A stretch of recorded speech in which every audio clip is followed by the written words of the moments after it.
Good morning, folks. It's Friday, February 12th. Time for a thought of the day. On February 8th, 1981, at Gloria Dei Lutheran Church, Huntington Station, New York, I was ordained. And Joan and I then began our journey across more than half of the United States so that I could start my first call in a town called Potter, Nebraska. That's 38 miles from the Wyoming border, right off I-80. My first call was at Two Point Parish, First Lutheran in Potter, Grace Lutheran in Gurley. As we departed Long Island, stopping in a couple of places to pick up our belongings, stopping and spending a day and a half with Joan's parents outside of Cleveland, picking up other belongings and 2 cats.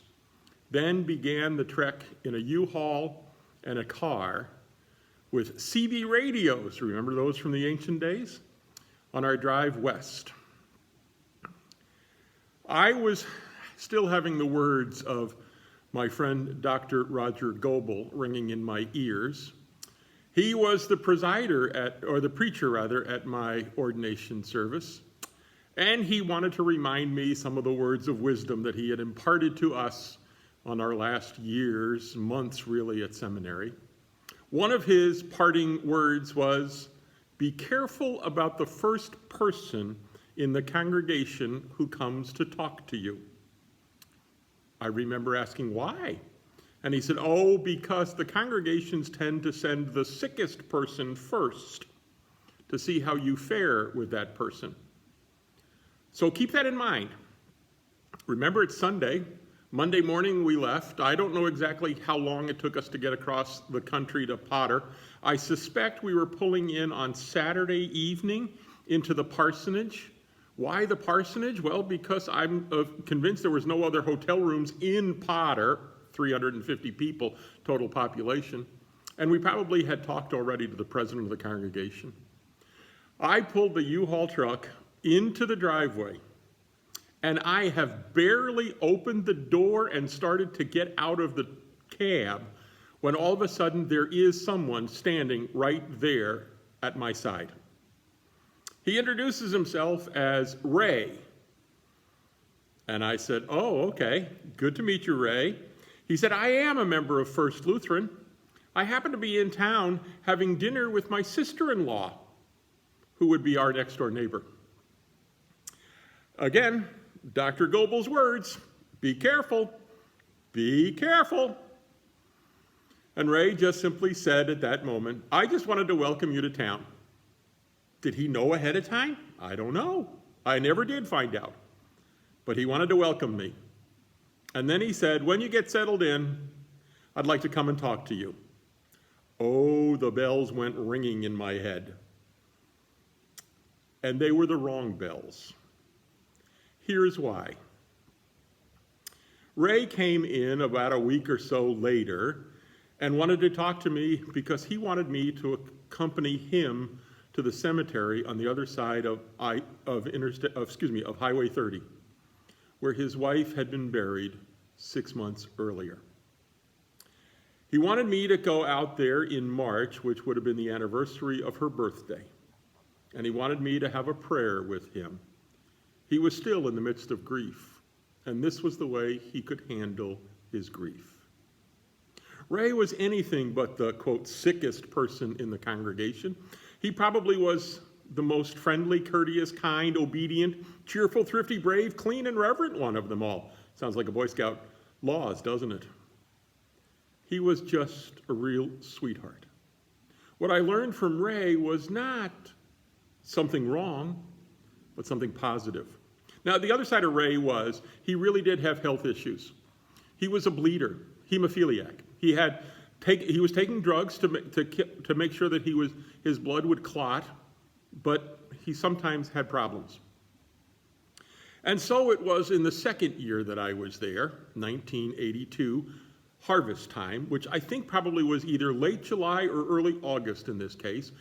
Ray grew wheat. And he calls me one day while I happened to have been in the office in Potter, and he says, "Pastor, get out here right now. I need you." Now, I thought something horrible had happened. He had a son, Terrell, who worked not on the farm but elsewhere, and a grandson who worked a farm in a nearby area. I raced over to Ray's house, knowing full well that Ray always left a key in the pickup truck in the ignition in just case somebody needed it. I pulled into his farmhouse, and I could see out in the distance his combine. I got into the pickup truck, turned it over, and it started right away. I got on his CB radio, and I said, "Ray, are you okay?" And he says, "Get out here now!" Still making me think there was something wrong with Ray, that maybe he had had a problem. Maybe he was cut, bleeding, and needed help. So I raced out across the field, the already harvested field, mind you. I don't want to waste good wheat. And when I pulled up next to the combine, he'd stopped, and he said, "Get in here." Still not sure what was going on. And remember, I'm dressed kind of in decent clothes, not jeans and sneakers, but I had dress shoes and dress pants on. I was working in my field, not his. Ray says, "Stand here." And then he starts up the combine. We move slowly through that field. And he says, "Can you feel that?" Now, I am no farmer. Never was, never will be. I don't understand half of what they do, other than the fact that they depend on nature and God for everything. But I'm also smart enough to say, "Wow." And I said that, "Wow, Ray, this is awesome." And he said, "Yes, it is. I've never felt this before." And I said, "No wonder. It's just absolutely outstanding." "Yes, it is. So you understand 100 bushel an acre wheat then, don't you?" Now, I didn't understand it, but I knew that was extraordinary. In the previous harvest, the year before, and earlier in that year that I had helped somebody else, we never had 100 bushel an acre harvest. Ray had me working with him for about 2 hours after he got the combine over to the other truck where he unloaded. He told me to drive that truck back to the farmhouse and dump it in the silo, which I obviously did. Drove back out, and I made a couple of runs with that truck until Ray finished that field. He was so satisfied. I remember asking him also, "So Ray, when you do this, what do you do with your wheat? Do you store it for a while until price goes up?" "Nope, I sell it right away. You never know what's going to happen, and why bother taking a risk?" 2 Sundays later, as Ray is leaving church, as was his custom, he'd greet me at the back door, shake my hand, give me a good sermon statement. I never knew if he listened or if he was sleeping or if he really meant it. I learned later to ask questions. And as I was shaking his hand, he hands me an envelope and says, "This is for you."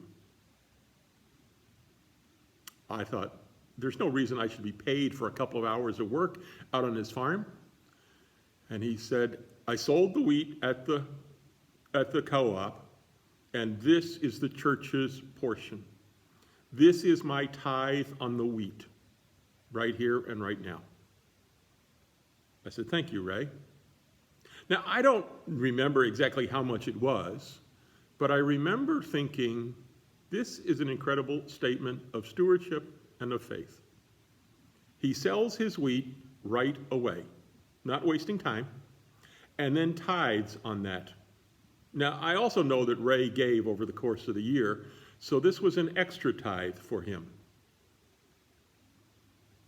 And after a while, probably at the end of all of the harvest time, I remember driving back out to his farm, sitting with him at the kitchen table. He tried hard to make sure that I would drink coffee. Not going to happen, Ray. And we talked. We talked about faith. We talked about stewardship. And I asked him, Why did you make the decision to tithe? When did you make that decision? He says, actually, I've done it every year. Just this year, it was an incredibly great harvest, and I could give God even more than I've ever done in the past. What made you decide to do that? And he offered me words that'll stick with me. He said, God has richly blessed me, and I need to be able to say thank you.